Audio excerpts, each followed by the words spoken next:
आज के इस क्लास में बेटा हम लोग पढ़ने जा रहे हैं द लिविंग वर्ल्ड चैप्टर का एक रैपिड रिवीजन करेंगे। तो देखेंगे क्या क्या चीजें हैं लिविंग वर्ल्ड में, देखेंगे इसमें क्या क्या चीजें हैं जो आपको जानना जरूरी है। तो चैप्टर नेम क्या बता रहा है? चैप्टर नेम ये बता रहा है हमारे अर्थ पे ढेरों सारे ऑर्गेनिज्म है, चाहे प्लांट हो, चाहे एनिमल हो, चाहे इवन छोटे छोटे स्मॉल माइक्रो ऑर्गेनिज्म। ये बेटा क्या क्रिएट करते हैं? ये डाइवर्सिटी को क्रिएट करते हैं। Hello everyone, welcome to the India's most powerful platform that is Vidyakul. I am your biology educator Shivani Mishra. तो कैसे हैं आप सभी लोग? मैं उम्मीद करती हूँ आप सभी लोग बहुत ही बढ़िया होंगे। तो आज के इस क्लास में बेटा हम लोग पढ़ने जा रहे हैं द लिविंग वर्ल्ड चैप्टर का एक रैपिड रिवीजन करेंगे। आप सभी लोगों को साथ साथ में चीजों को रिवाइज करना है। तो देखेंगे क्या क्या चीजें हैं लिविंग वर्ल्ड में जिसको हम पूरी तरीके से अच्छी तरीके से रिवीजन करने वाले हैं। तो साथ साथ में आप लोगों को भी इसको रिवाइज करना है। तो बेटा चैप्टर नेम है क्लास 11th बायोलॉजी का पहला चैप्टर है द लिविंग वर्ल्ड। देखेंगे इसमें क्या क्या चीजें हैं जो आपको जानना जरूरी है, जो आपको आगे की चैप्टर से लिंक करेगा। ठीक है, तो बेटा ये चैप्टर नेम ही है the living world. The living world का मतलब क्या है?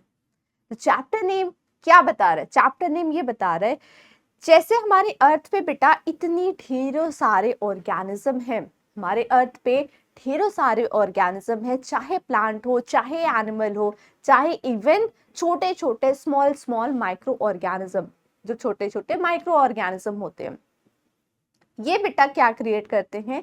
ये डाइवर्सिटी को क्रिएट करते हैं। ठीक है, तो हमारे अर्थ पे इतनी ढेरों सारी डाइवर्सिटी है और उसको किस तरीके से क्लासिफाई किया जाता है, उसके क्या क्या नॉमेनक्लेचर हैं, इनको हम लोग इस चैप्टर में डिस्कस करेंगे। ठीक है, रिवाइज करेंगे सारी चीजों को। तो सबसे पहले आपको ये जानना है लिविंग वर्ल्ड में लिविंग होता क्या है। What is living? लिविंग को कैसे आप डिफाइन करेंगे? ठीक है, अगर हम किसी चीज को कह रहे कि ये लिविंग है, तो लिविंग को डिफाइन करने की कुछ तो प्रॉपर्टी होगी, कुछ तो फीचर होगा जो लिविंग को बताता होगा। क्या क्या वो फीचर है उसको जरा हम लोग देखते हैं। तो बेटा ये बताया जाता है जैसे कि जो हमारी लाइफ है ये यूनिक है ना, और ये कुछ कॉम्प्लेक्स ऑर्गेनाइजेशन, कुछ कॉम्प्लेक्स मॉलिक्यूल से मिलकर बनते हैं। ठीक है, जिनके अंदर क्या प्रॉपर्टी होती है? जो ग्रोथ कर सकते हैं, केमिकल रिएक्शंस जिनमें मेटाबॉलिज्म होता है, डेवलपमेंट होता है, और चीजों के लिए मतलब रिस्पॉन्सिवनेस की भी एक प्रॉपर्टी होती है, एडाप्टेशन, रिप्रोडक्शन। ये किसको बता रहा है? ये बता रहा है लिविंग को। ठीक है, तो यहाँ पे बेटा कुछ यहाँ पे हम लोग कुछ फीचर्स देखेंगे, कुछ यहाँ पे फीचर्स हैं, कुछ प्रॉपर्टी है जो बेसिक कैरेक्टरिस्टिक है किसी लिविंग थिंग्स को डिफाइन करने का। ठीक है, तो किसी लिविंग थिंग को हम डिफाइन कर रहे हैं, कैसे डिफाइन कर रहे हैं? On the basis of characters. Character के बेसिस पे क्या क्या कैरेक्टर हैं? जैसे कि पहला ग्रोथ हो गया, रिप्रोडक्शन हो गया, मेटाबॉलिज्म हो गया, सेलुलर स्ट्रक्चर एंड कॉन्शियसनेस। इनके बेसिस पे ये जो कैरेक्टर्स हैं, ये जो कुछ कैरेक्टरिस्टिक्स हैं बेटा, इनके बेसिस पे हम लिविंग थिंग को डिफाइन करते हैं। इनके बेसिस पे हम लिविंग थिंग को बताते हैं कि यस ये चीजें क्या है, लिविंग है बेटा। लेकिन एक बात मैं तुम्हें इंटरेस्टिंग बताऊं, जब हम आगे और भी हायर क्लासेस में पढ़ते हैं बेटा, तो ये जो बातें हैं ना कि growth, reproduction, metabolism, cellular structure, consciousness, ये कहीं ना कहीं बातें उतनी एप्रोप्रिएट नहीं होती हैं कि किसी लिविंग थिंग को डिफाइन करने का कोई प्रॉपर क्राइटेरिया ही नहीं है, स्टिल अभी भी नहीं है। बट आपके लेवल पे, क्लास 11th के लेवल पे, अकॉर्डिंग टू द एनसीईआरटी आपको ये चीजें पढ़नी है। ठीक है, growth, reproduction, metabolism, cellular structure and consciousness के बेसिस पे हम किसी लिविंग थिंग को डिफाइन करते हैं on the basis of few characteristic, जैसे growth, reproduction, metabolism, cellular structure, consciousness. ठीक है, अब यहाँ पे बेटा यहाँ पे हम लोग कुछ और चीजों के बारे में डिस्कस करेंगे। क्या क्या चीजें हैं उनको जरा सा सारे बच्चे ध्यान से सुनेंगे। अब हम बात करेंगे बेटा, अब हम बात करेंगे बायोडाइवर्सिटी के बारे में। तो बेटा मैं आपको बता रही हूँ, हम लोग सारी चीजों को रैपिडली रिवाइज कर रहे हैं, ये एक रैपिड रिवीजन है, ठीक है, राइट। तो यहाँ पे सारी चीजें आपको रिवाइज कराई जा रही हैं, तो अकॉर्डिंगली आपको सारी चीजें रिवाइज भी करनी है। अब हम बात करेंगे बेटा डाइवर्सिटी के बारे में। डाइवर्सिटी क्या है? What is diversity? डाइवर्सिटी का मतलब होता है बेटा विभिन्नताएं। विभिन्नताएं क्या है? विभिन्नताएं तो हमारे अर्थ पे बेटा, हमारे अर्थ पे ढेरों सारे स्पीशीज है। There are millions and millions species on the earth, ठीक है। अर्थ में हमारे इतनी ढेरों सारे स्पीशीज है, चाहे प्लांट हो गया, चाहे एनिमल हो गया, चाहे माइक्रो ऑर्गेनिज्म हो गए, ठीक है। तो अर्थ पे हमारे इतने ढेरों सारे स्पीशीज है बेटा, जो कि डाइवर्सिटी को क्रिएट करती हैं, जो कि डाइवर्सिटी फॉर्म करती हैं। अगर हम बात करें बायोडाइवर्सिटी, तो बायोडाइवर्सिटी का मतलब ही क्या है? बायो का मतलब होता है बेटा लिविंग, बायो का मतलब होता है लिविंग ऑर्गेनिज्म, डाइवर्सिटी का मतलब होता है वैरायटी और वेरिएबिलिटी। वैरायटी और variability, so variability among the living organism it creates biodiversity. ये बायोडाइवर्सिटी को क्रिएट करते हैं। बायो मतलब लिविंग और डाइवर्सिटी मतलब वैरायटी और variability. So variability among the living organism creates biodiversity. अब अगर हम बात करें बेटा, जो बायोडाइवर्सिटी आपको बताया जाता है कुछ डेटा के बारे में, तो करेंटली जो डेटा है 1.7 to 1.8 million species are discovered. मतलब 1.7 से 1.8 मिलियन स्पीशीज डिस्कवर्ड हैं, ठीक है, नोन है।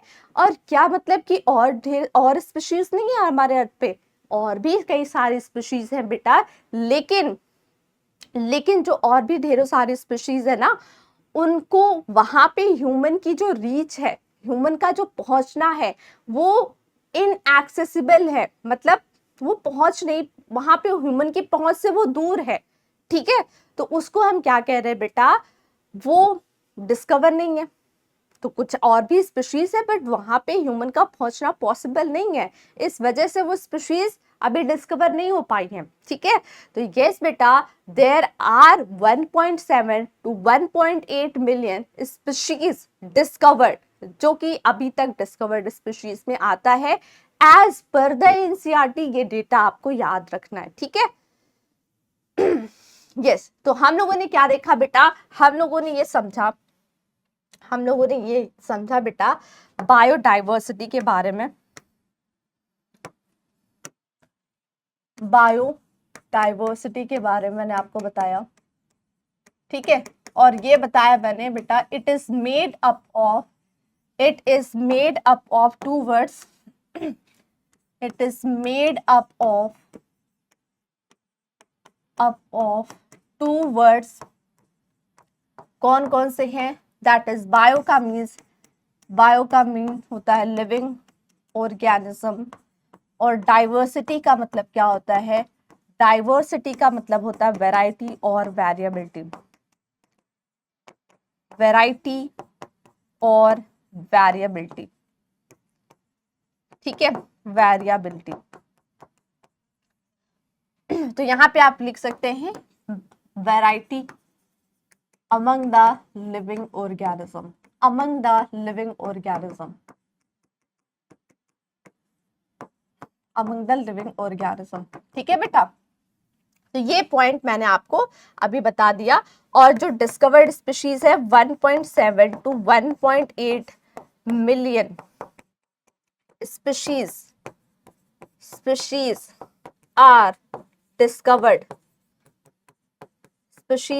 डिस्कवर्ड, ठीक है।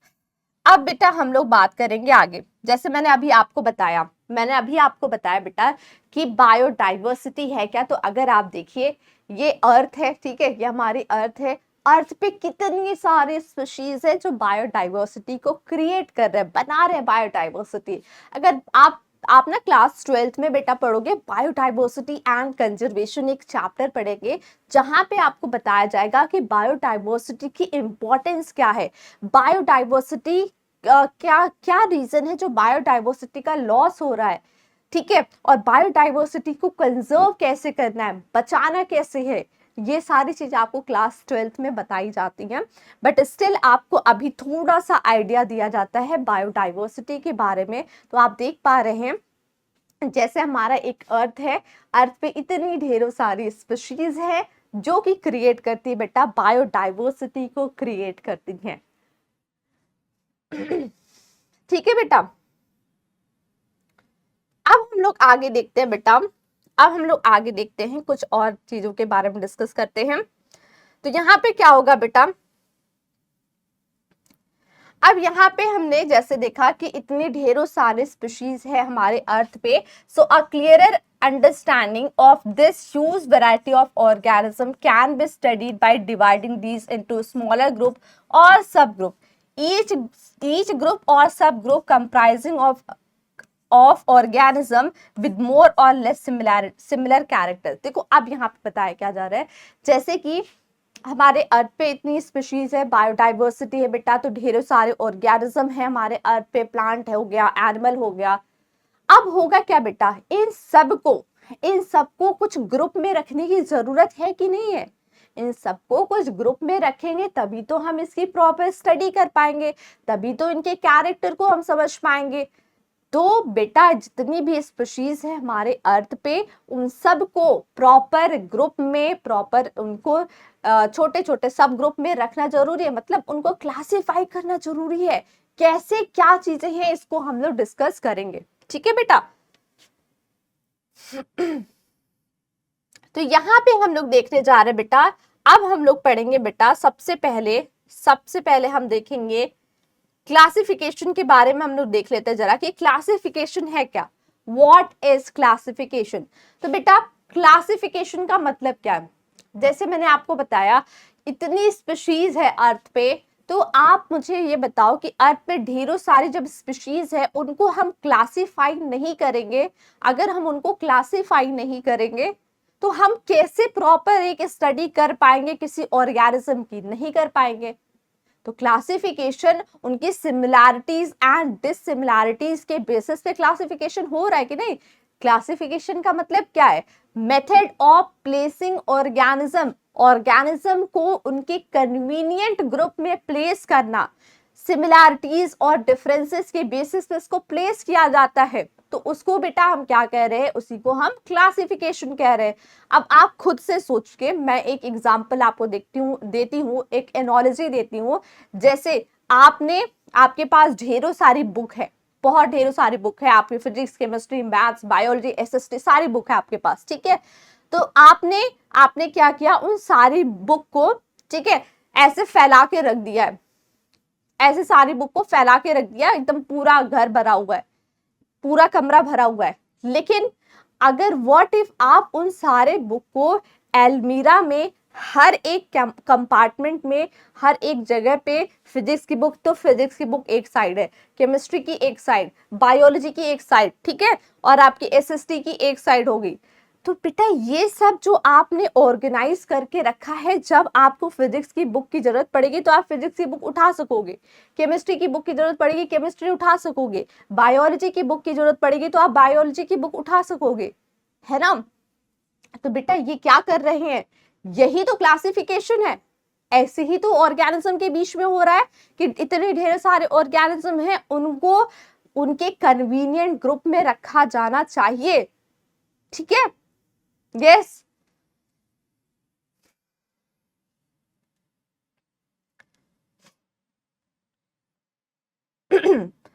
अब बेटा हम लोग देखेंगे, अब हम लोग ये समझेंगे नीड फॉर क्लासिफिकेशन।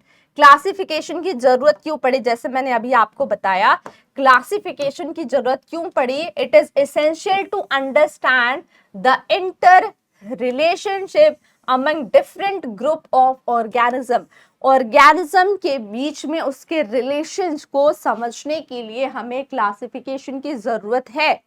क्लासिफिकेशन की जरूरत क्यों पड़ी, क्लासिफिकेशन की जरूरत इसलिए पड़ी कि एक ऑर्गेनिज्म दूसरे ऑर्गेनिज्म से उसके क्या रिलेशंस हैं, क्या चीजें हैं, उसको प्रॉपरली स्टडी करने के लिए, मतलब उसको समझने के लिए हमें क्लासिफिकेशन तो करना पड़ेगा ना। क्यों नहीं, क्यों करना नहीं पड़ेगा क्लासिफिकेशन, करना पड़ेगा ना बेटा, ठीक है। और दूसरी चीज क्या है, दूसरी चीज ये है बेटा, it serves as a base for the development of other biological science like biogeography, ठीक है। तो यहाँ पे मतलब एक ये बेस को सर्व, मतलब यहाँ से एक जो बेस होता है ना बायोलॉजिकल साइंस का, जहाँ पे हम बायोजियोग्राफी के बारे में पढ़ते हैं, ठीक है, तो उसका एक बेस ये डेवलप होता है क्लासिफिकेशन से, ठीक है बेटा। और फिर यहाँ पे बताया गया है various applied biology field also depend upon exact identification and classification. और बायोलॉजी में जब हम स्टडी करते हैं बेटा, तो बहुत सारी चीजें जितनी फील्ड है वो आइडेंटिफिकेशन एंड क्लासिफिकेशन पर डिपेंडेंट है। मतलब कि यहाँ पे बेटा आपको बताया जा रहा है क्लासिफिकेशन की जरूरत क्यों है और कहाँ कहाँ पे इसका इस्तेमाल किया जाता है। जो बायोलॉजी की वेरियस डिफरेंट फील्ड है, डिफरेंट ब्रांचेस हैं, उन सब में जब हम स्टडी करते हैं तो वहां पे क्या होता है बेटा, वहां पे क्लासिफिकेशन आइडेंटिफिकेशन की जरूरत पड़ती है।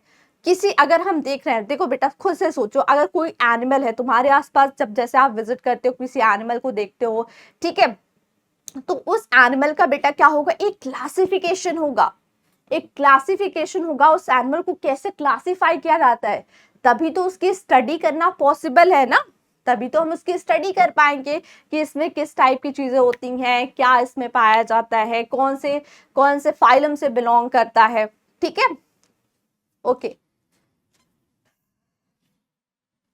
अब बेटा हम बात करने जा रहे हैं, अब हम बात करने जा रहे हैं टैक्सोनॉमी की। किसकी बात करने जा रहे हैं, टैक्सोनॉमी। टैक्सोनॉमी क्या है, व्हाट इज टैक्सोनॉमी। तो बेटा टैक्सोनॉमी देखो बहुत इंपॉर्टेंट है, ध्यान से सुनना। टैक्सोनॉमी क्या है, टैक्सोनॉमी एक बायोलॉजी की एक ऐसी ब्रांच है जहां पे हम स्टडी करते हैं किसकी, जहां पे हम स्टडी करते बेटा, जहां पे हम स्टडी करते हैं आइडेंटिफिकेशन, नॉमेनक्लेचर एंड क्लासिफिकेशन की स्टडी करते हैं। किसकी स्टडी करते हैं, आइडेंटिफिकेशन नॉमेनक्लेचर एंड क्लासिफिकेशन। और किसकी स्टडी करते हैं, क्लासिफिकेशन की स्टडी करते हैं, क्लासिफिकेशन की स्टडी करते हैं। इसको हम क्या कहेंगे, इसी को हम टैक्सोनॉमी कहते हैं। Taxonomy is the branch of science that dealing with the study of principles and procedure of classification is called taxonomy. मतलब कि ये तीनों चीज की स्टडी होती है, आइडेंटिफिकेशन होता है, नॉमेनक्लेचर, क्लासिफिकेशन। देखो बेटा जब हम किसी ऑर्गेनिज्म को देखते हैं ना, तो पहले क्या होता है, उसका आइडेंटिफिकेशन जरूरी है।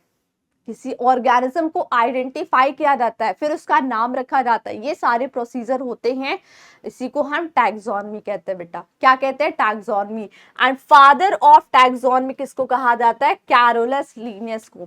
कैरोलस लीनियस को फादर ऑफ टैक्सोनॉमी कहा जाता है।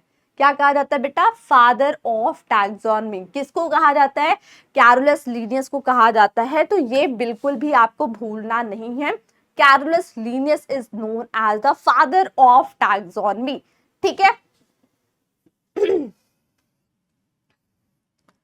अब बेटा हम बात करेंगे कैरेक्टराइजेशन एंड आइडेंटिफिकेशन की। कैरेक्टराइजेशन एंड आइडेंटिफिकेशन क्या है, what is characterization and identification. तो कैरेक्टराइजेशन का मतलब क्या है, आइडेंटिफिकेशन का मतलब क्या है, इसको हम लोग डिस्कस करते हैं। तो बेटा कैरेक्टराइजेशन का मतलब, जैसे कि बेटा जो ऑर्गेनिज्म है, ठीक है, उसका जो स्पेसिफिक कैरेक्टर है, उस स्पेसिफिक कैरेक्टर के बारे में जानना कैरेक्टराइजेशन कहलाता है। और फिर उस ऑर्गेनिज्म का आइडेंटिफिकेशन होता है, उसको पहचाना जाता है। आइडेंटिफिकेशन तो जरूरी है ना बेटा, आइडेंटिफिकेशन अगर नहीं होगा तो उसका नॉमेनक्लेचर कैसे करेंगे। तो आइडेंटिफिकेशन जरूरी है, ठीक है। किसी ऑर्गेनिज्म को क्लासिफाई करने के लिए आइडेंटिफिकेशन, कैरेक्टराइजेशन, ये सारी चीजें जरूरी होती है, तभी हम उस ऑर्गेनिज्म को क्लासिफाई कर पाते हैं, ठीक है।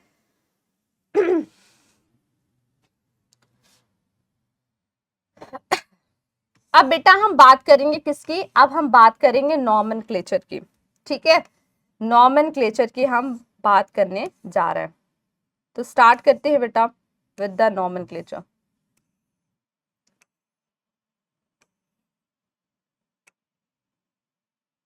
ठीक है, नॉमेनक्लेचर क्या है?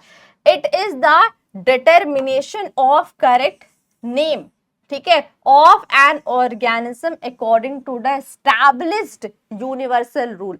अभी घबराना नहीं कि यूनिवर्सल रूल क्या है मैम, ये तो बता दीजिए, ये तो मुझे पता नहीं है, मैं आपको बताऊंगी यूनिवर्सल रूल के बारे में, आपको बताऊंगी।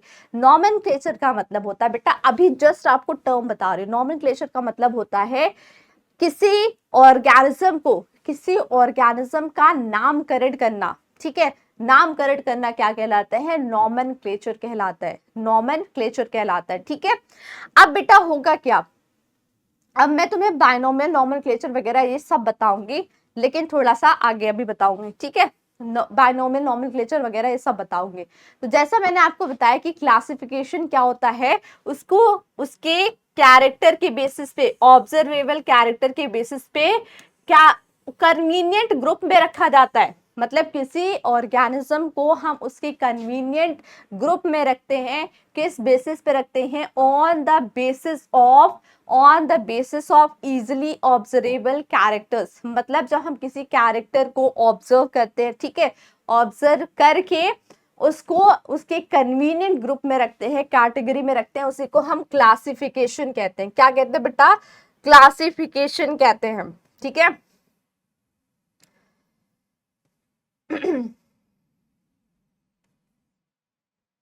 ठीक है, अभी देखना मैं तुम्हें भी नॉमेनक्लेचर और भी बताऊंगी, तो परेशान मत होना। अब देखो यहाँ पे क्या है, the classical taxonomy is based on observable morphological character.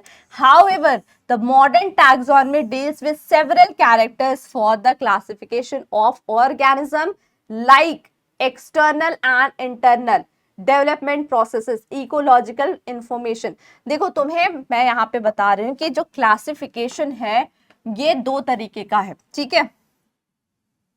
Classification में, ठीक है, जैसे कि जो आपकी टैक्सोनॉमी मैंने आपको बताया था, टैक्सोनॉमी में मैंने आपको क्या बताया था?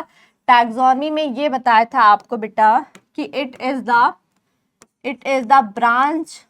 branch of science that deals with the identification, ठीक है, identification, nomenclature,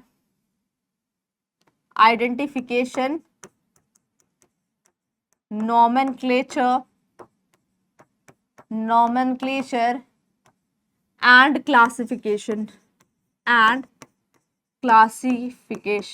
ठीक है, and classification, जिसको हम क्या कहते हैं? जिसको हम टैक्सोनॉमी कहेंगे। क्या कहेंगे?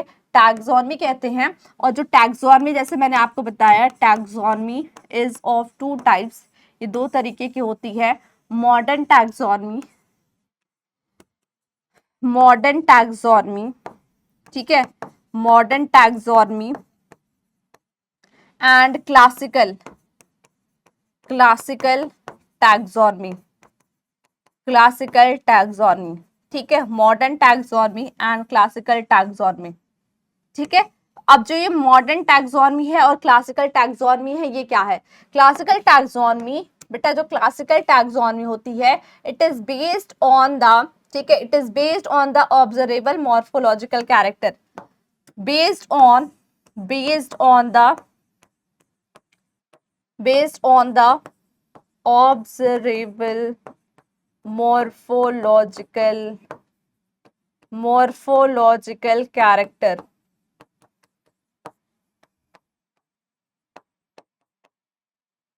ठीक है। आगे अब देखो, जो मॉडर्न टैक्सोनॉमी है, मॉडर्न टैक्सोनॉमी ये किस पे बेस्ड है बेटा? एक्सटर्नल एंड इंटरनल फीचर्स पे, external external and internal character पे, ठीक है। और दूसरा क्या है बेटा, दूसरा ये है जो मॉडर्न टैक्सोनॉमी और किस पे बेस्ड है, ये बेस्ड है बेटा आपके, ठीक है, ये आपके डेवलपमेंटल प्रोसेसेस पे बेस्ड है, डेवलपमेंटल पे प्रोसेसेस पे बेस्ड है, इकोलॉजिकल इंफॉर्मेशन पे बेस्ड है, ठीक है। तो ये आपने क्या देखा, ये आपने देखा जो टैक्सोनॉमी है वो दो तरीके की होती है, क्लासिकल एंड मॉडर्न टैक्सोनॉमी, ठीक है बेटा। अब मैं तुम्हें एक चीज यहाँ पे बताऊंगी, पहले नॉमेनक्लेचर का जो थोड़ा सा और भी मैं आपको यहाँ पे अच्छे से समझा देती हूँ, फिर मैं आपको ये टैक्सोनॉमी और सिस्टमैटिक्स के बारे में बताऊंगी, ठीक है। तो देखना बेटा, हम बात कर रहे थे नॉमेनक्लेचर के बारे में, किसके बारे में, नॉमेनक्लेचर के बारे में बात कर रहे थे। तो मैंने आपको बताया बेटा अर्थ पे इतनी सारे ऑर्गेनिज्म हैं, उनको क्लासिफाई करना जरूरी है। अब क्लासिफिकेशन हो रहा है तो क्या होगा बेटा, नॉमेनक्लेचर तो होगा ही, नॉमेनक्लेचर का मतलब नामकरण होता है, ठीक है। नॉमेनक्लेचर का मतलब नामकरण करना, मतलब there is a need to standardize the naming of living organism, living organism के नेम को स्टैंडर्डाइज करने की जरूरत पड़ी। इसका मतलब क्या है, इसका मतलब क्या है, इसका मतलब ये है बेटा कि नॉमेनक्लेचर इसलिए किया जाता है कि अर्थ पे जैसे जितने ऑर्गेनिज्म हैं उसके हर जगह की लोकल नेम्स भी होते हैं। जैसे लेट्स सपोज मैंगो को उसका जो लोकल जो नेम है बेटा, उसको हिंदी में आम कहते हैं, और कहीं कहीं पे जैसे मराठी में उसको अम्बा कहते हैं, और संस्कृत में आम्रम कहते हैं। तो लोकल नेम उसके अलग अलग है, ऐसे हर ऑर्गेनिज्म के लोकल नेम है। पर हमें जरूरत पड़ी कि ऐसा कुछ नेम रखा जाए जो कि यूनिवर्सली एक्सेप्टेड हो। क्या हो बेटा, जो कि यूनिवर्सली एक्सेप्टेड हो, ठीक है। ऐसे नेम की हमें जरूरत पड़ी। इसी को हम क्या कहते हैं बेटा, इसी को हम कहते हैं नॉमेनक्लेचर कहते हैं, इसी को हम नॉमेनक्लेचर कहते हैं, ठीक है। तो क्या होगा बेटा, yes there is a need to standardize the name of living organism, living organism के नेम को स्टैंडर्डाइज करने की जरूरत पड़ी, जिसके कारण वो हर जगह उसी नेम से जाने जाए, ठीक है। अब यहाँ पे क्या होगा, इसको हम लोग डिस्कस कर लेते हैं एक बार थोड़ा सा मैं आपको अच्छे से और समझा देती हूँ। देखो, जैसे ये बातें मैंने लिखी ना, नेम्स इन द लोकल और common languages are called vernacular name, मतलब हर एक ऑर्गेनिज्म को उसके लोकल नेम से जाना जाता है। तो बेटा हमें तो कुछ ऐसा नेम चाहिए जिससे वो यूनिवर्सली एक्सेप्टेड हो। साइंटिस्ट ने सोचा कि अगर हर एक नेम का, हर एक ऑर्गेनिज्म का लोकल नेम है, तो ऐसा क्यों ना कुछ ऐसा स्टैंडर्ड नेम रखा जाए जो कि हर जगह एक्सेप्टेड हो, ठीक है। उसी को हम बेटा कहते हैं नॉमेनक्लेचर, उसी को हम नॉमेनक्लेचर कहते हैं। तो जो वर्नाकुलर नेम होता है, जिसको हम लोकल नेम कहते हैं, ये प्लेस टू प्लेस वैरी करता है। ये क्या करते हैं बेटा, प्लेस टू प्लेस वैरी करता है, ठीक है, प्लेस टू प्लेस वैरी करता है। जैसे बेटा आप थोड़ा यहाँ पे ध्यान देना सारे बच्चे, देखना यहाँ पे, ठीक है। यहाँ पे क्या है, यहाँ पे ये है बेटा, जैसे मैंगो, ठीक है। मैंगो का एग्जाम्पल लेके हम समझेंगे, मैंगो का एग्जाम्पल लेके अगर हम समझे बेटा, तो इसका ना लोकल नेम, थोड़ा हम वर्नाकुलर नेम की अगर बात करें, जिसको हम लोकल नेम कहते हैं, लोकल नेम या फिर वर्नाकुलर नेम, लोकल नेम और वर्नाकुलर नेम, ठीक है। इसमें क्या होता है, इसमें बेटा मैंगो को जैसे क्या किया जाता है, मैंगो को हिंदी में क्या कहते हैं, हिंदी में इसको आम कहा जाएगा, ठीक है, हिंदी में आम इसको बोल दिया गया। मराठी में इसको अम्बा कह दिया गया, मराठी में इसको क्या कह दिया गया, अम्बा कह दिया गया, ठीक है। और संस्कृत में इसको क्या कहा जाता है, जैसे संस्कृत में इसको आम्रम कहा जाता है,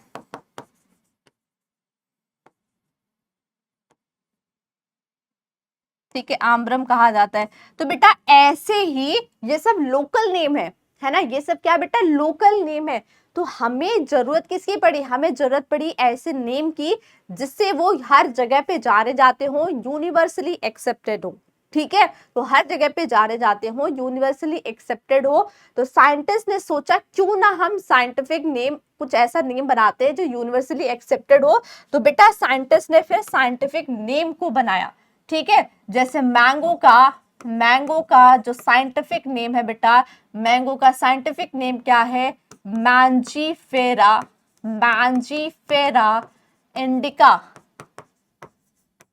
मैंजीफेरा इंडिका। मैंजीफेरा क्या है बेटा, मैंजीफेरा जीनस है, मैंजीफेरा एक जीनस है, और इंडिका क्या है, इंडिका स्पीशीज है, इंडिका स्पीशीज है।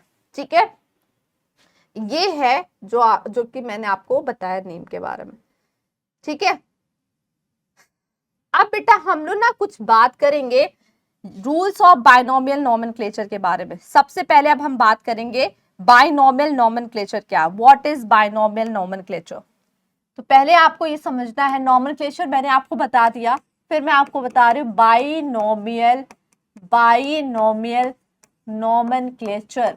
बाइनोमियल नोमेनक्लेचर का मतलब क्या है बेटा, जो बाइनोमियल नोमेनक्लेचर है मतलब यहाँ पे क्या होता है कि जितने ऑर्गेनिज्म हैं उसको दो कंपोनेंट में कैटेगराइज कर दिया गया, एक जीनस में, एक स्पीशीज में। तो जो बाइनोमियल नोमेनक्लेचर है इसको जो जिस साइंटिस्ट ने दिया था उनका नाम है कैरोलस लीनियस। कैरोलस लीनियस ने बाइनोमियल नोमेनक्लेचर को दिया था, तो इस पॉइंट को आपको मेंशन करना होगा।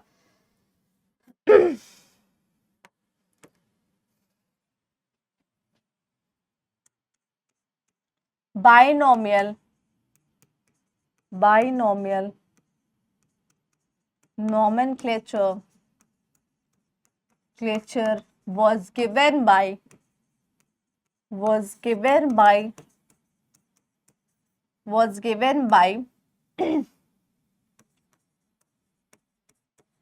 Carolus Linnaeus,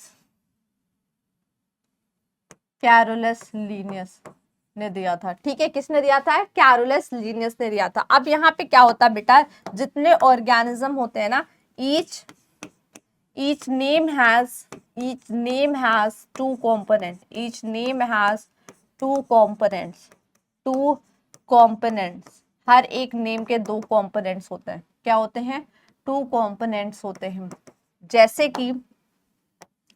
जैसे कि अगर हम बात करें बेटा, जैसे मैंने एग्जाम्पल लिया था मैंगो का, ठीक है, मैंगो का एग्जाम्पल लिया था, तो मैंगो का जो साइंटिफिक नेम है वो क्या है, मैंजीफेरा, मैंजीफेरा इंडिका है। क्या है बेटा, मैंजीफेरा इंडिका है। और मैंजीफेरा क्या हो जाएगा, मैंजीफेरा जीनस है, और इंडिका क्या हो जाएगा, इंडिका स्पीशीज है। इसी को हम बाइनोमियल नोमेनक्लेचर कहते हैं कि each name has two component, हर एक नाम के दो कंपोनेंट है। जैसे आपने यहाँ पे देखा जीनस और आपने देखा स्पीशीज के बारे में। ठीक है, जीनस एंड स्पीशीज के बारे में। ठीक है, अब हम लोग यहाँ पे ये बातें हम लोगों ने डिस्कस कर ली। अब बाइनोमियल नोमेनक्लेचर के बेटा कुछ रूल्स हैं, उन रूल्स को भी हमें डिस्कस करना है, उस रूल्स को भी आपको देखना है। क्या क्या रूल्स है, फटाफट इसको एक बार डिस्कस करते हैं।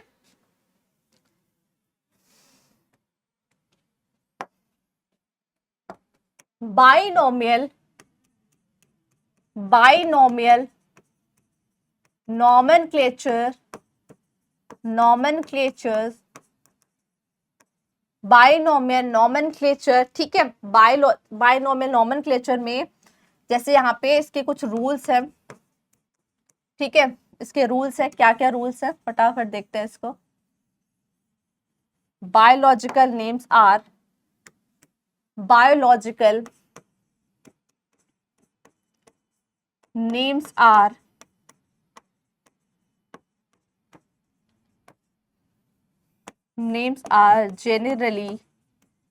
generally written in the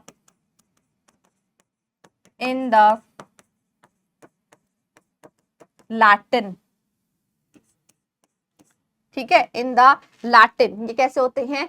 generally ये लैटिन में होते हैं। ठीक है, कैसे होते हैं बेटा? लैटिन। एंड और आगे क्या है? और ये लिखे कैसे होते हैं? Generally in the Latin and are written in the italics. और कैसे लिखे जाते हैं बेटा? And are the written in the italics. Generally in the Latin, इसको लिख लेना यहाँ पे, generally in the Latin, Latin and are written in the italics में लिखे जाते हैं। ठीक है, नेक्स्ट पॉइंट क्या है? नेक्स्ट पॉइंट क्या है बेटा? नेक्स्ट पॉइंट ये है, each organism is classified into the two components में क्लासिफाई होते हैं। ठीक है, जैसे कि क्या क्या हो जाएगा बेटा? जैसे जीनस एंड स्पीशीज, जीनस और स्पीशीज। ठीक है, नेक्स्ट पॉइंट क्या है? नेक्स्ट पॉइंट ये है बेटा, first letter of the genus जो कि कैपिटल में होना चाहिए। ठीक है, और जो सेकेंड लेटर है, फर्स्ट लेटर ऑफ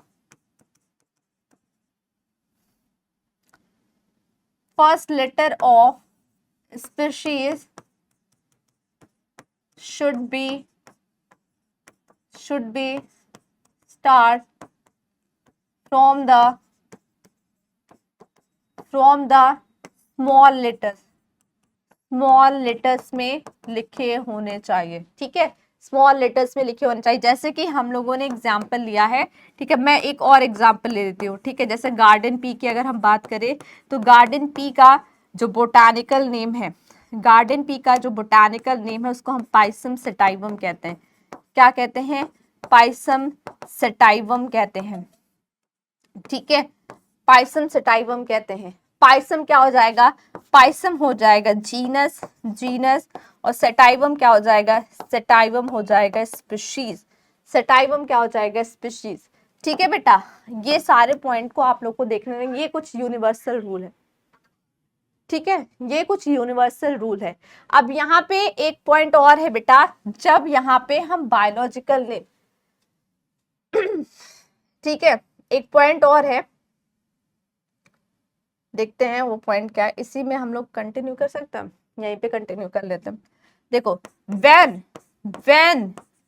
बायोलॉजिकल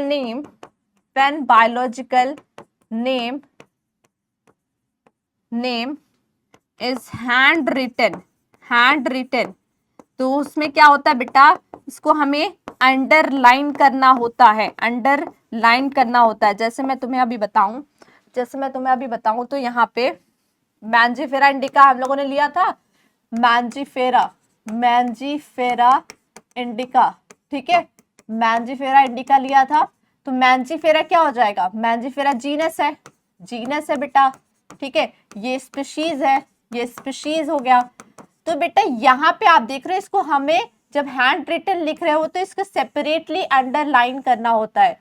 क्या करेंगे? अंडरलाइन करेंगे। देखो, इसको अंडरलाइन मिलना नहीं चाहिए, अलग से अंडरलाइन करना है। ठीक है, ये होता है बेटा यूनिवर्सल रूल। इसको हम क्या कहते हैं बेटा?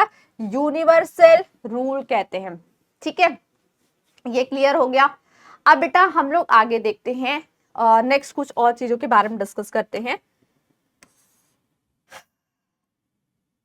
अब बेटा मैं तुम्हें टैक्सोनॉमी और सिस्टमैटिक्स बता देती हूँ। टैक्सोनॉमी और सिस्टमैटिक्स में अंतर क्या है?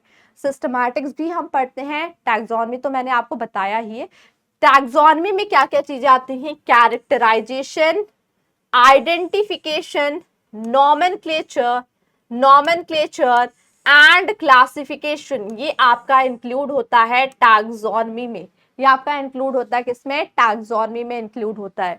और अगर हम बात करें सिस्टमैटिक्स की, तो सिस्टमैटिक्स में क्या होता है, it deals with the study of diversity of living being.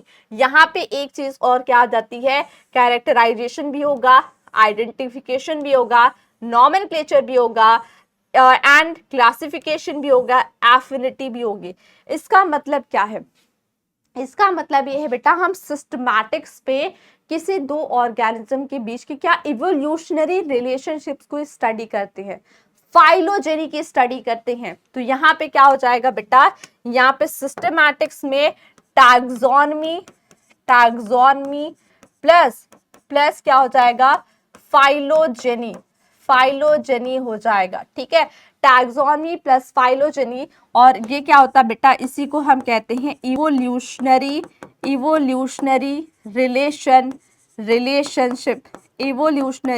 Relationship. ठीक है, evolutionary relationship. So unit of taxonomy की यूनिट क्या है, स्पीशीज है, और सिस्टमैटिक की यूनिट क्या होती है, पॉपुलेशन होती है। तो सिस्टमैटिक्स का मतलब क्या बेटा, सिस्टमैटिक्स का मतलब होता है, यहाँ पे एक और चीज आ जाती है, that is what, that is evolutionary relationship की हम स्टडी करते हैं। ठीक है, इसमें डन। अब बेटा ये तो मैंने आपको यहाँ पे चीजें बताई, ठीक है। अब यहाँ पे हम लोग देखेंगे बेटा, टैक्सोनॉमिक कैटेगरीज की बात करेंगे। किसकी बात करेंगे, टैक्सोनॉमिक कैटेगरीज। तो टैक्सोनॉमिक कैटेगरीज क्या है, तो बेटा जो टैक्सोनॉमिक कैटेगरी की अगर हम बात करें, तो क्लासिफिकेशन क्या अपने आप में एक सिंगल स्टेप प्रोसेस है, बिल्कुल भी नहीं। क्लासिफिकेशन अपने आप में एक सिंगल स्टेप प्रोसेस नहीं है, इसमें हायरार्की ऑफ स्टेप्स इन्वॉल्व होते हैं, हर एक स्टेप इन्वॉल्व होता है, तब जाके कहीं क्लासिफिकेशन होता है। तो क्लासिफिकेशन में बहुत सारे स्टेप इन्वॉल्व होते हैं, यही बात यहाँ पे है कि क्लासिफिकेशन एक सिंगल स्टेप प्रोसेस नहीं है, इसमें कई सारे स्टेप इन्वॉल्व होते हैं, और हर एक स्टेप रिप्रेजेंट करता है रैंक और कैटेगरी को। क्या रिप्रेजेंट करता है, रैंक और कैटेगरी को रिप्रेजेंट करता है। And the category is the part of overall taxonomic arrangement. Category किसका पार्ट है, ओवरऑल जितने भी टैक्सोनॉमिक अरेंजमेंट है उसका एक हिस्सा है कैटेगरी। ठीक है, कैटेगरी में जैसे आप जीनस, स्पीशीज, इन सब के बारे में पढ़ेंगे, स्पीशीज, जीनस, ठीक है। किंगडम, फाइलम आपका आता है, किंगडम, फाइलम, डिवीजन हो गया, क्लास हो गया, ऑर्डर हो गया, फैमिली हो गई, जीनस हो गया, स्पीशीज हो गया। ठीक है, ये कैटेगरी है एक, और ये जो एक कैटेगरी इकट्ठा होके बेटा टैक्सोनॉमिक कैटेगरीज फॉर्म करते, क्या फॉर्म करते हैं, टैक्सोनॉमिक हायरार्की फॉर्म करते हैं। जितनी भी कैटेगरी होती हैं जब ये एक साथ आती हैं, so it forms taxonomic hierarchy, ये टैक्सोनॉमिक हायरार्की को फॉर्म करते हैं। ठीक है बेटा, यहाँ पे देखना, ठीक है, ये देखो तुम्हारे लिए अटैच किया मैंने, kingdom, phylum, division, class, order, family, genus, species. तो यहाँ पे अगर हम लोग देखें, ठीक है, अगर हम टैक्सोनॉमिक कैटेगरीज की बात करें, टैक्सोनॉमिक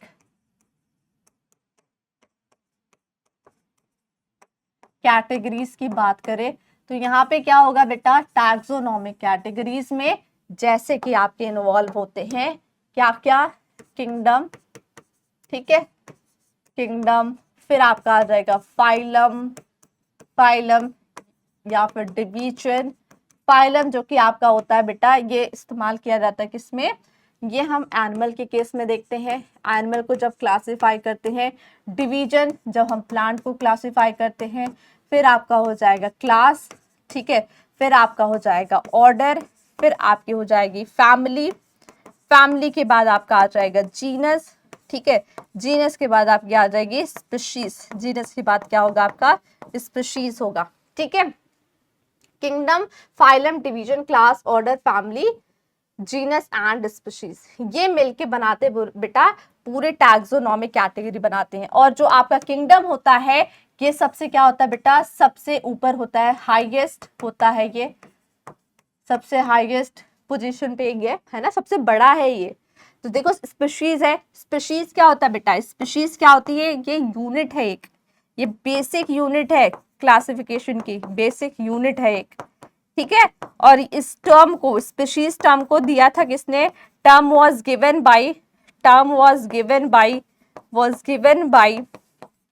बाय जॉन रे ने दिया था, जॉन रे ने टर्म दिया था, ठीक है। और स्पीशीज होते क्या बेटा? अगर हम बायोलॉजिकल स्पीशीज कंसेप्ट की बात करें तो स्पीशीज की डेफिनेशन क्या होती है? स्पीशीज ऐसे मतलब जो ऑर्गेनिज्म, स्पीशीज का मतलब जो आपस में इंटरब्रीड कर सकते हैं, क्या कर सकते हैं? इंटरब्रीड कर सकते हैं, बट वो दूसरे स्पीशीज से रिप्रोडक्टिवली आइसोलेटेड होते हैं, ठीक है। उनको हम क्या कह रहे हैं? उन्हीं को हम कह रहे हैं species according to the biological species concept, ठीक है। फिर क्या आता है बेटा? जीनस आता है, फिर आपका जीनस आता है, जीनस के बाद आपकी फैमिली आती है, ठीक है। फिर आपका ऑर्डर, फिर क्लास, क्लास के बाद फाइलम और डिवीजन, फिर किंगडम, जो कि सबसे सबसे हाईएस्ट रैंक पे किंगडम होता है, सबसे बड़ा होता है, ठीक है। जीनस, फैमिली, फिर यहाँ पे ऑर्डर, क्लास। तो यहाँ पे बेटा जो स्पीशीज है, स्पीशीज के बारे में मैंने आपको बताया। जीनस में क्या होगा? जितने रिलेटेड स्पीशीज होंगे वो आपके जीनस में आ जाएंगे। फैमिली में जितने रिलेटेड जीनस होंगे वो आपके किस में आ जाएंगे? फैमिली में आ जाएंगे। तो जीनस में क्या होंगे? जो रिलेटेड, दूसरा कलर ले लेता हूं, जो रिलेटेड, इसमें रिलेटेड स्पीशीज होंगी वो आपका इसमें आ जाएगा। और यहाँ पर रिलेटेड जीनस होंगे, इसमें इंक्लूड होंगे, ठीक है। रिलेटेड ऑर्डर होंगे, ठीक है, रिलेटेड ऑर्डर होंगे। क्लास क्या है? क्लास में रिलेटेड, एक सेकंड देना, इसमें रिलेटेड ऑर्डर में रिलेटेड फैमिली आएगी, रिलेटेड फैमिली, ठीक है। और क्लास में रिलेटेड ऑर्डर होंगे, ठीक है। फाइलम में क्या होगा? रिलेटेड क्लास होगी, ठीक है। और किंगडम में क्या होगा? किंगडम में जितने भी, किंगडम का मतलब जो सबसे ऊपर है, सबसे हाईएस्ट कैटेगरी, ठीक है। किंगडम हाईएस्ट कैटेगरी, ठीक है। किंगडम जैसे आप एनिमल किंगडम पढ़ते हैं, किंगडम में जैसे आप पढ़ते हैं बेटा, किंगडम में आप पढ़ते हैं जैसे एनिमल किंगडम हो गया, ठीक है, एनिमल किंगडम हो गया। और आपका क्या हो गया बेटा? और आपका हो गया प्लांट किंगडम हो गया, ठीक है। और फिर किंगडम में आप फिर पढ़ेंगे, यहाँ पे ढेर सारे फाइलम के बारे में पढ़ते हैं, ठीक है। यहाँ पे आप डिवीजन पढ़ते हैं। तो ये रहा आपका बेटा टैक्सोनॉमिक कैटेगरी। अब यहाँ पे हम लोग कुछ एक एग्जाम्पल देखते हैं अदर ऑर्गेनिज्म और उनकी टैक्सोनॉमिक कैटेगरी को देखते हैं। जैसे कि मैन का बायोलॉजिकल नेम क्या है? होमोसेपियंस है, ठीक है, इसका बायोलॉजिकल नेम होमोसेपियंस है। जीनस होमो हो जाएगा। फैमिली क्या हो जाएगी? फैमिली हो जाएगी होमिनिडी, ठीक है। फैमिली इसकी क्या हो जाएगी? फैमिली हो जाएगी इसकी होमिनिडी, ठीक है। फैमिली होमिनिडी हो जाएगी। ऑर्डर प्राइमेटा हो जाएगा। क्लास मैमेलिया हो जाएगा। और फाइलम और डिवीजन, फाइलम इसका हो जाएगा कॉर्डेटा। हाउस फ्लाई जिसका नेम है बेटा मस्का डोमेस्टिका, मस्का इसका जीनस हो जाएगा। म्यूसिडी इसकी फैमिली हो जाएगी। एंड ऑर्डर डिप्टेरा हो जाएगा। क्लास इंसेक्टा हो जाएगा। एंड फाइलम इसका हो जाएगा Arthropoda. Mango Mangifera indica, biological name है मैंजीफेरा, इसका जीनस हो जाएगा। फैमिली एनाकार्डियेसी हो जाएगी। ऑर्डर सैपनिडेल्स हो जाएगा। And class Dicotyledonae. और डिवीजन क्या हो जाएगा? एंजियोस्पर्मी, ठीक है। वीट का जो बायोलॉजिकल नेम है टिट्रिकम एस्टिवम हो जाएगा। टिट्रिकम इसका जीनस हो जाएगा। फैमिली इसकी पोएसी हो जाएगी। ऑर्डर इसका क्या हो जाएगा? पोएल्स हो जाएगा। और क्लास इसका मोनोकोटिलिडनी हो जाएगा। फाइलम और डिवीजन इसका एंजियोस्पर्मी हो जाएगा। तो ये आपको याद कर लेना है, ठीक है। अब बेटा हम लोग टैक्सोनॉमिकल एड्स के बारे में देखेंगे, क्या क्या टैक्सोनॉमिकल एड्स है, इसको जरा आप सारे बच्चे देखेंगे ध्यान से। सबसे पहले हम हर्बेरियम की बात करेंगे। हर्बेरियम में क्या होता है बेटा? हर्बेरियम एक फाइल बनाई जाती है जिसमें प्लांट स्पेसिमेन को हम कलेक्ट करते हैं, ड्राई करते हैं, प्रेस करते हैं और शीट पे प्रिजर्व कर देते हैं, जिसको हम हर्बेरियम कहते हैं, ठीक है। और नेक्स्ट अगर हम बात करें बोटानिकल गार्डन की, तो बेटा बोटानिकल गार्डन क्या होता है? यहाँ पे जैसे कलेक्शंस होते हैं किसके, लिविंग पार्ट के कलेक्शंस होते हैं। जैसे बात करते हैं प्लांट स्पीशीज की, अगर हम बात करते हैं तो plant species in these gardens are grow किया जाता है, उसका आइडेंटिफिकेशन होता है, लेबलिंग होती है, ठीक है बेटा, और उसका बोटानिकल साइंटिफिक नेम लेबल किया जाता है। जैसे आप यहाँ पे देख पा रहे हैं, ये एक बोटानिकल गार्डन है। बोटानिकल गार्डन यहाँ पे भी मैंने अटैच किया है। जो फेमस बोटानिकल गार्डन है वो कहाँ पे है, क्यू इंग्लैंड, और इंडियन बोटानिकल गार्डन, ठीक है, जैसे हावड़ा में है, इंडिया में जो लोकेटेड है, नेशनल बोटानिकल रिसर्च इंस्टीट्यूट, ये सब क्या है बेटा, बोटानिकल गार्डन है।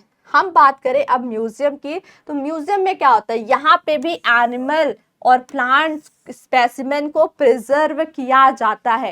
एनिमल और प्लांट स्पेसिमेन को प्रिजर्व करके रखा जाता है, किसमें, म्यूजियम में, ठीक है। और दूसरी चीज क्या हो जाएगी, जूलॉजिकल पार्क। जूलॉजिकल पार्क में क्या होता है बेटा, जूलॉजिकल पार्क में भी जो वाइल्ड एनिमल्स होते हैं उनको उस एनवायरनमेंट में प्रोटेक्ट करके रखा जाता है जूलॉजिकल पार्क में, ठीक है। कई सारे जो जू वगैरह होते हैं ना, वो जो आपको इंटरेस्टिंग लगते हैं जू में जाना, ठीक है, लगता है ना इंटरेस्टिंग जाना, तो वहां पे क्या होता है बेटा, वहां पे उन सबको प्रोटेक्ट करके रखा जाता है, उनकी एक प्रॉपर केयर होती है, उसी को हम जूलॉजिकल पार्क कहते हैं, ठीक है।